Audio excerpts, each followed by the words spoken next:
Oui, de manière tout à fait exceptionnelle, les sénateurs communistes vont déposer jeudi 28 janvier une motion de rejet de l'accord monétaire entre les pays africains et la France qui porte réforme de ce qu'on appelle le franc CFA. Alors pourquoi est-ce que nous déposons cette motion de rejet? D'abord parce qu'il y a un problème de méthode.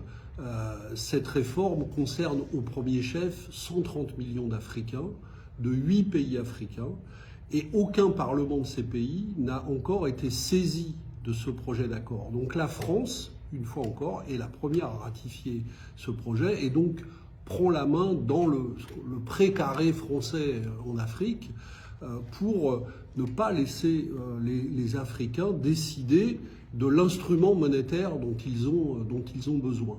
Donc il y a quelque chose de scandaleux, et d'ailleurs il y a un aspect très significatif, c'est que la Commission des Affaires étrangères n'a même pas été saisie pour avis de ce projet, c'est seulement ici la Commission des Finances qui en parlait.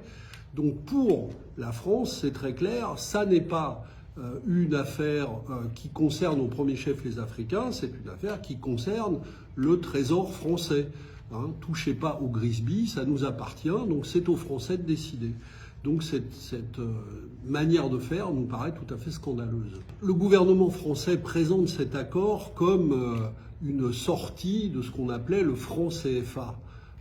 En vérité, il n'y a rien de tout ça.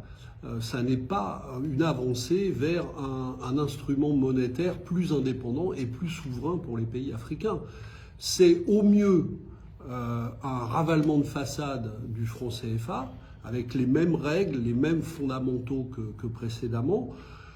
Et au pire, c'est une OPA hostile sur un projet sur lequel les Africains travaillaient, qu'ils avaient baptisé ECO.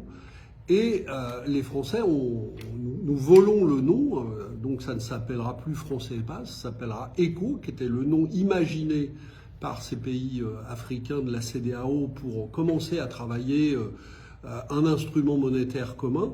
Nous leur avons volé le mot, donc en fait la France court-circuite un processus de décision africain pour garder la main sur cette zone économique. Et ça va continuer à priver les Africains d'un instrument monétaire dont ils ont absolument besoin pour leurs besoins de développement et leurs besoins de financement. Parce qu'un des gros problèmes de l'Afrique, c'est que l'Afrique a d'énormes besoins de développement dans tous les domaines, et surtout ces pays-là dans lesquels un très grand nombre sont classés parmi les pays les moins avancés par l'ONU, donc d'énormes besoins de développement, mais pour satisfaire le besoin de développement, ils ont besoin de création monétaire, ils ont besoin d'un accès plus facile au financement, ils ont besoin aussi de systèmes fiscaux qui cessent d'exonérer les multinationales.